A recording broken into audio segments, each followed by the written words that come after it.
Campaign cash continues to accumulate as political candidates push to the primary election. Some people who might be sitting on the sidelines waiting to see what the party nominees are going to probably start to weigh in once they have that nominee. So I think we're at the beginning of a lot of spending and raising now.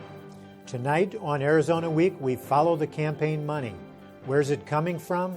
Who's getting it? And how's it being spent? Production of Arizona Week is made possible in parts by a grant from the Stonewall Foundation and by the members of Arizona Public Media. Thank you for your continued support.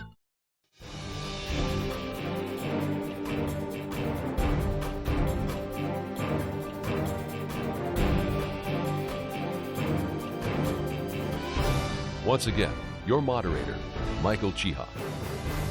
Arizona voters may not yet be fully engaged in the 2012 political process, but the candidates and their campaigns certainly are, raising money and starting to spend it to get their messages out.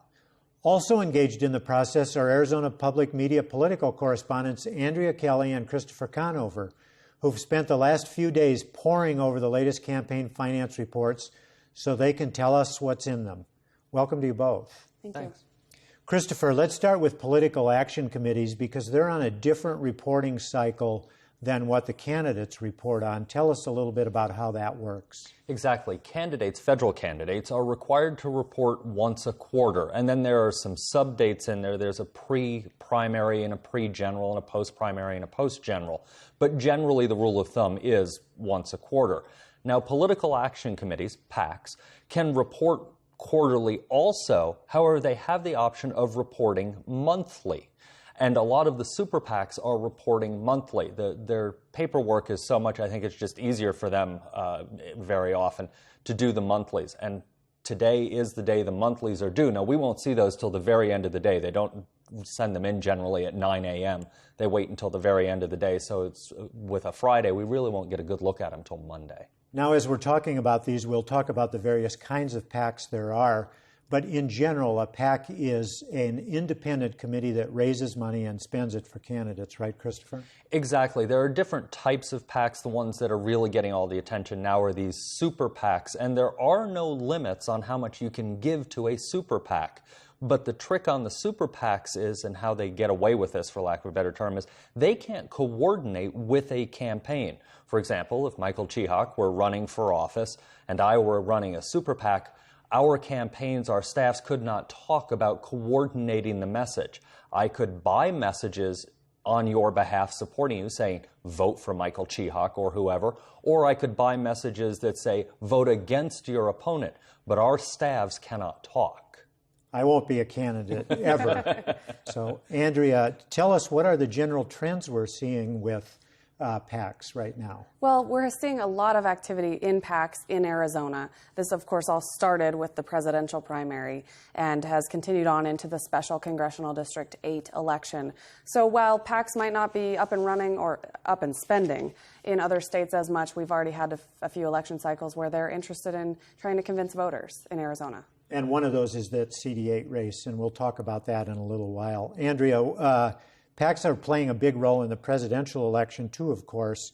Any way to tell what kind of Arizona activity there is in that regard yet? Yes, we've been able to look up how much money the PACs are spending in Arizona and on which races. So actually there was $4.7 million spent by PACs so far in 2012. $1.7 million of that was on presidential candidates, either for or against, messaging for or against a specific candidate. And the biggest chunk of that was for and against Newt Gingrich, a lot of spending by his own, or the PAC that supports him, and a little bit of spending against him from the Mitt Romney PAC. The PAC that supports Mitt Romney, again, they're not coordinating, but they each have these other PACs that support them. And then there was a little bit of spending with Rick Santorum and Mitt Romney, but mostly Newt Gingrich, actually, way back in February when we had our primary. No activity on the Democratic side that you detected for Obama? No, I did not see any activity for or against Obama at this point, although I would guess that will change eventually. Yeah. And of course, these numbers, Michael, are the $4.7 million to the average person. That sounds like a lot of money. This is only for Arizona. We're not talking about the super PAC money or the PAC money being spent nationally. And then there are PACs based in Arizona that are run by political leaders and others. Tell us a little about those, Christopher. There are a number of different types of PACs. There are 4 what are called leadership PACs. Those are run by members of Congress or members of the Senate, and they use them to support other campaigns. As I said, we have 4 here in Arizona. Ed Pastor runs the Cactus PAC. Jeff Flake has the Pork Buster PAC. Raul Grijalva from here in southern Arizona has the Livable Communities PAC. And then John Kyle, with his leadership role in the U.S. Senate, oversees the Senate Majority Fund. And those are all funds that are used to fund other campaigns, not their own. And the first 3 PACs are run by U.S. representatives. That 4th one, Senator Kyle, who's retiring at the end of the year. Right. Christopher, tell us a little bit about one of the super PACs you came across in Arizona. Exactly. The super PACs are just starting to report today in their monthlies, but some of them are out a little early, and one of those is Jan PAC. Governor Jan Brewer has a super PAC, and its purpose, as stated on its website, is to defeat or change the health care law, border security, things like that. She brought in, interestingly enough, about $204,000 in the last quarter. This is the first real activity we've seen in that. She spent about $31,000, and it didn't go to any candidates or anything.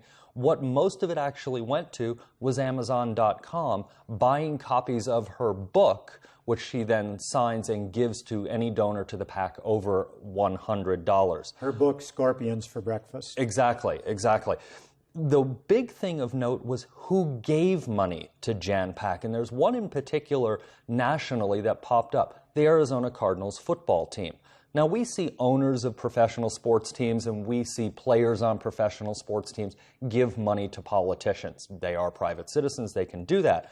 The Arizona Cardinals is a private company, they can give also, but you don't see the teams very often as an entity give. It's not unheard of, but it doesn't happen very often. The Cardinals gave Jan PAC $5,000. Arizona does have a bit of a history of this. The Diamondbacks and the Suns in previous election cycles, 1998 and 2000, also gave to the parties. But this is a rarity, not unheard of, but a rarity for a professional football team to give to a PAC or a candidate. Political football, perhaps? Exactly. Andrea, there are other kinds of PACs, too. There are PACs run by businesses, chambers of commerce, unions. What are we seeing about those? Well, there are quite a few PACs for all kind of different interest groups, which sometimes can be a bad word in politics, calling somebody a special interest or an interest group. But a lot of these people join together, put their money in a pool so they can support and oppose candidates. We've seen car dealer associations, for example. There's cattlemen associations in Arizona, Arizona dairy farmers, things like that. Tribes, Indian tribes can have their own PACs, and so lots of different interests that want to work, pool their money together to support candidates who support the same thing they do. And there's thousands of these nationwide and quite a few in Arizona. And then one more that you came across in your research, and maybe we don't even know if it's a real PAC, but it harkens back to 40 years ago in the Watergate scandal. Christopher, what'd you find? It does, and it for those students of history or people who just remember Watergate, it piqued our interest. It's called CREEP, which of course was the Committee to Re-elect the President. And we noticed the name and we clicked on it. It doesn't have any money and it's really not spending any money either. But what really caught us was the mailing address for CREEP is in fact the Watergate Hotel. We sort of wondered if it was maybe an inside joke that the few of us looking at these things could have a little chuckle over it. And you're both pretty much too young to remember when the Committee to Re-elect the President was active, but for those of us who do remember, it was when Nixon was president trying to get reelected, and successfully in 1972. Now, Christopher, the super PACs were formed largely out of a Supreme Court decision a ways back, the Citizens United decision. Tell us a little bit about that and the curious connection that it has to Arizona now. Exactly. Citizens United is the name of the case, and it is a PAC. And the upshot, the simple version of what the Supreme Court ruled is corporations are citizens, so they could spend much more money. The court may actually be looking for a case to revisit this. Court watchers have said that the court was a little surprised by how much money these super PACs were able to take in and may be spending. This is the first big presidential cycle we've had these super PACs, but they're spending tremendous amounts of money.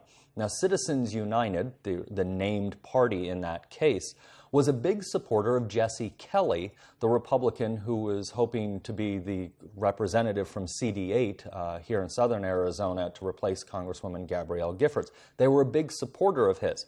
Kelly lost that. Ron Barber won and was sworn in. Kelly has now gone to work in Washington for Citizens United. So he's moved from Arizona to take that job, we understand. Yes, that is exactly what we understand.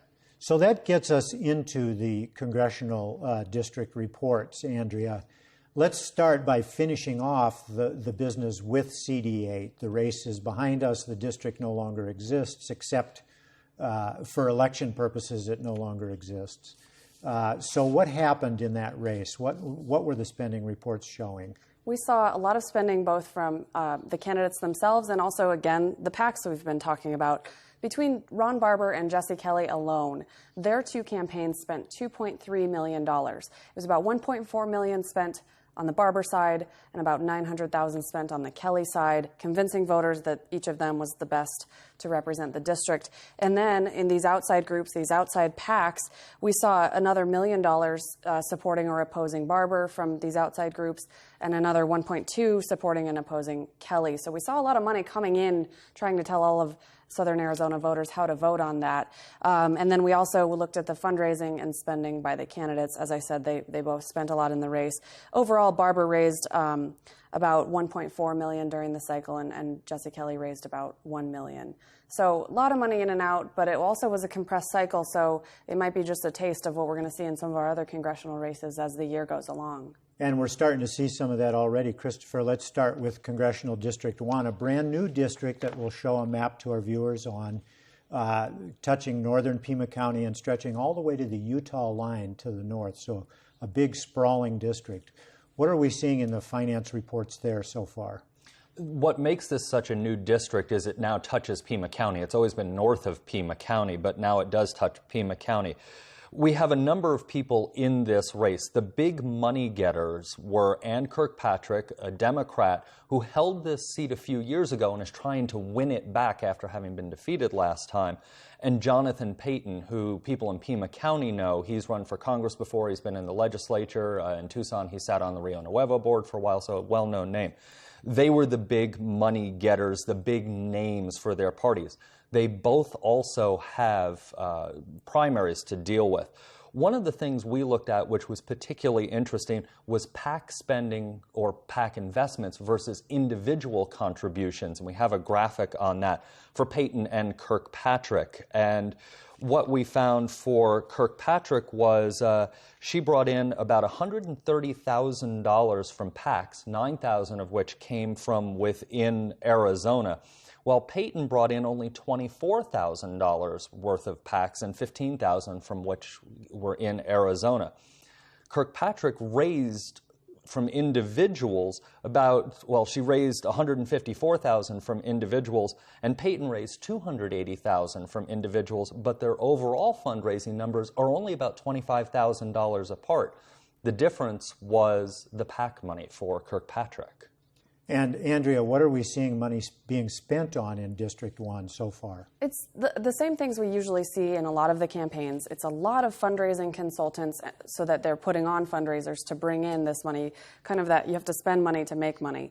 And then they're doing direct mail, they're doing marketing, they're buying. We haven't seen a lot of TV ad buys in this district yet, but it's historically in Arizona, people run TV ads to convince people. So I wouldn't be surprised if we see that coming up, but we haven't seen it yet. And then, just mailers, things like that are going out to voters. We didn't see anything that looked unusual or surprising when we looked through these expenses. We did look, though, at how much money the candidates were spending in-state versus out-of-state. And on that one, again, what Kirkpatrick spent more out-of-state. She spent about $46,000 on out-of-state consultants and fundraising, and Jonathan Payton spent about $18,000. So a little more spending out-of-state by her. And then let's move on to District 2, where Ron Barber is the incumbent, as we mentioned before. And that's largely the old CD8, as viewers can see on the map. Southeastern Arizona, Cochise County, the eastern part of Pima County, including Tucson, up till about the middle of the city. Barber's the big fundraiser there so far, right? That's right. And I mean, one of the things about looking at these CD2 numbers is that because one of these candidates just literally came out of a campaign cycle and the others were kind of waiting on the wings for their next election cycle to start, the numbers are a little hard to compare because obviously Ron Barber was trying to convince people to vote for him. Matt Hines is the other Democrat in that race. Martha McSally is a Republican running in that race. There's another Republican, Mark Koski-Niemi, but he has not filed a campaign finance report, which generally means he's planning to raise and spend very little money. So we looked at Hines, Barber, and McSally and found that even after Barber spent all that money trying to get elected, he still has more money on hand going forward than the other two candidates. He's got about $194,000 left to spend going forward in the CD2 election. Comparatively, Matt Hines has about $42,000 on hand to spend, and Martha McSally $134,000. So Barber has more money than the other two combined going forward, and of course all three are going to keep fundraising on that race. Of note on that race, Hines and McSally, the other Democrats and Republicans in this race, both suspended their campaigns more or less during the CD8 special election. They didn't want to take anything away from Barber and Kelly, who were their party standard bearers. As soon as that election was over, they both ramped up their campaigns again. And McSally in June raised $100,000. So her campaign all of a sudden had a huge infusion of cash in the last 30 days or so. And would we expect to continue seeing that, Andrea? Yeah, I mean, they're all going to, I think, as the elections get closer and as the regular public who isn't studying these numbers like we are starts to pay more attention, more money tends to come in. I do want to mention one other thing we looked at in that district, which was the size of the donations that each of the candidates got. We looked at what we called small dollar donations, which was $1 to $250, about 10% of what anybody could give in an election cycle. Medium, which was about $250 to $1,000 donations, and then high dollar donations, which were more than $1,000. And we saw that on Ron Barber's campaign donations, they were about evenly split. He got, in terms of dollar amounts that he got from those pools of money, about evenly split. But on Matt Hines, he had a lot more of what we're calling the medium-sized donations.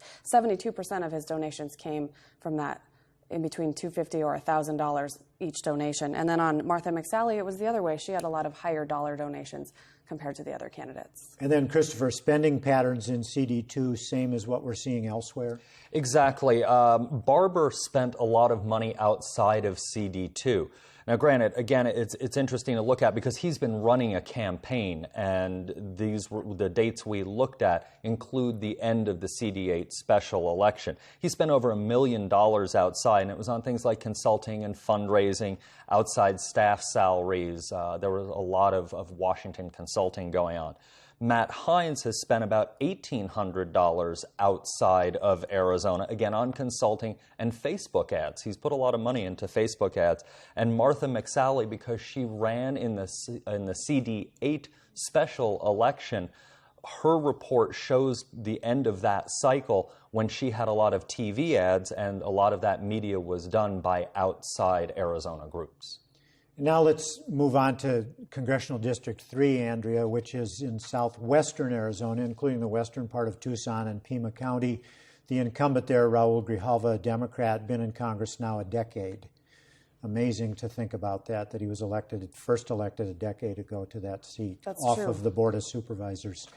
And showing his political muscle there, he's outraised everybody in that district, correct? Not only has he outraised, he's also outspent, and he has more money on hand than everyone else combined. There's 5 candidates in this district. Raul Grijalva, obviously the incumbent Democrat, as you said. He's also got a couple primary challengers, a former state legislator, Amanda Aguirre, and a Tucson area doctor, Manny Araguin, are running against him in the primary. On the Republican side, we've got Gabriela Saucedo Mercer, and then she's also got Jaime Vasquez competing with her in the Republican primary. So 5 candidates, but if you add up everything they've raised, spent, cash on hand, Grijalva outpaces all of them on all of those measures. Now, 2 years ago, Christopher, Grijalva got a little bit of a scare in the general election. Would you say that he's taking that to heart now, and that's why we're seeing such large numbers from him? Is that any factor here? It seems to be a factor. He definitely did have a closer than normal race. Normally, he walks away with his races pretty easily. So he has definitely built up that campaign war chest. He's spending it. He's also raised his profile nationally. He's the co-chair of the Congressional Progressive Caucus. So we see him out on a lot of the national news shows now. So he is more of a national name. He may not be as recognizable, say, as John McCain around the nation, but he certainly is becoming more and more recognizable as a spokesperson for the Democrats. And then let's move on to the Senate race, and there's a peculiarity there about how the reporting goes. So we don't have complete numbers or complete reports yet. Christopher, tell us a little about that. Exactly. The U.S. Senate has to report on the same cycles as the House candidates. They were all due on the 15th of July. However, House candidates and presidential candidates submit directly to the Federal Election Commission, the FEC, which is where we get all of our raw data.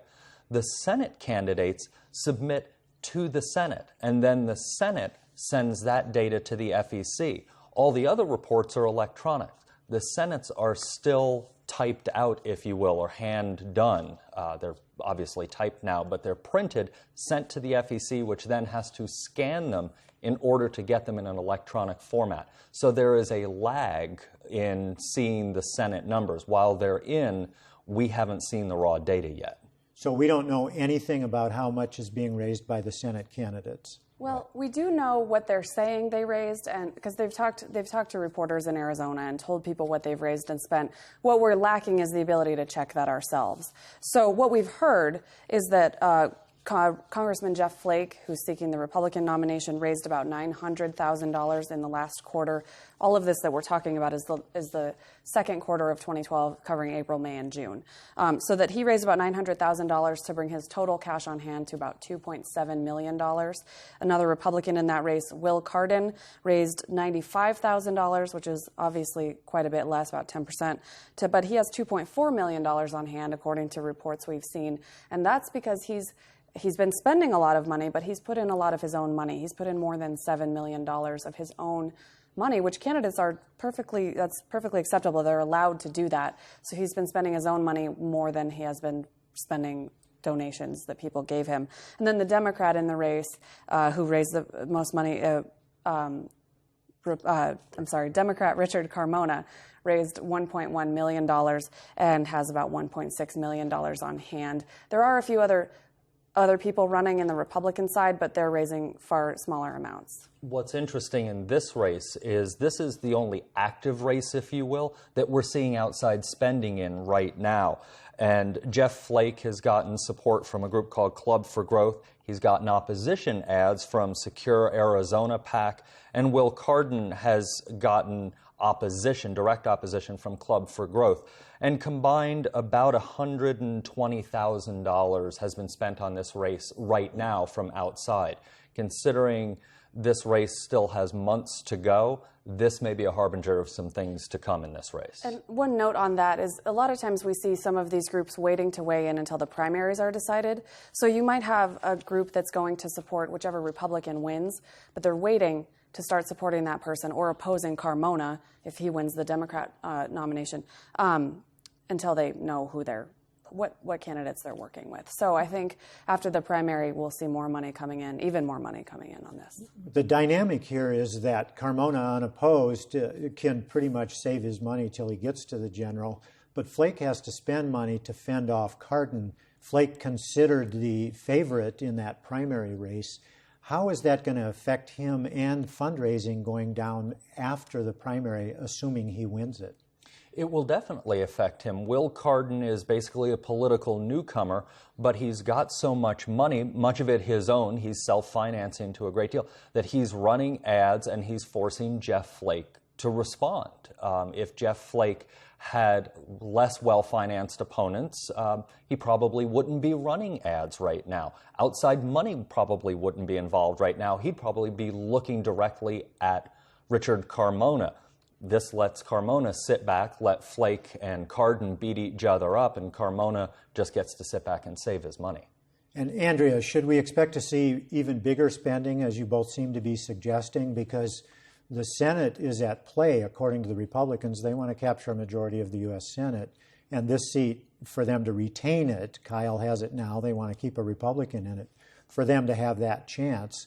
So there's going to be a lot of national attention focused on this. Is that not right? I think that is right. I think you've got the dynamics that you mentioned, and then also add in that there are reports saying that President Obama believes Arizona is in play in the presidential race, that maybe it's not a red state for president this year, maybe purple. So, I think we're going to see money coming in from sort of the global picture. We might see some Obama money that could end up helping Carmona or vice versa with the Republican side. But I do think we start to see the campaign season ramp up going from here forward. We have less than a minute remaining, Christopher. Just less than 6 weeks to go until the primary election. Are we going to see intensified efforts in fundraising right now? Absolutely. We will see more money because they're going to need to be spending on TV ads, radio ads, things like that. And if they win, any money they have, they can carry forward into the general. And if they lose, they can take that money and give it to other candidates. So this is a time where we'll see a lot of fundraising.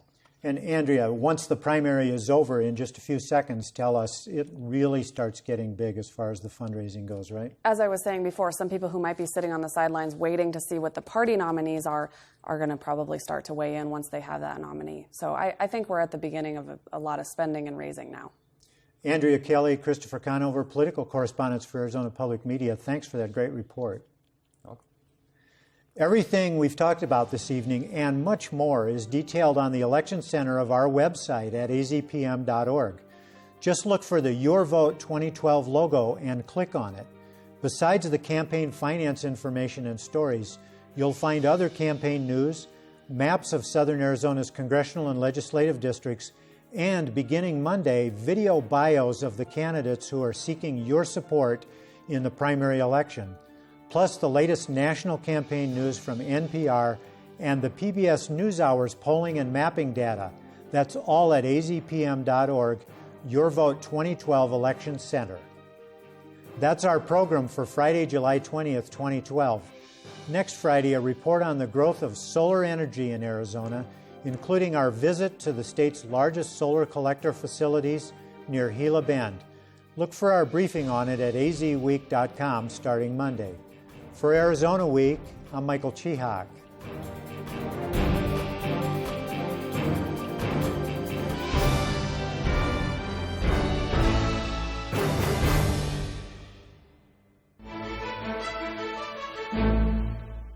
Production of Arizona Week is made possible in parts by a grant from the Stonewall Foundation and by the members of Arizona Public Media. Thank you for your continued support.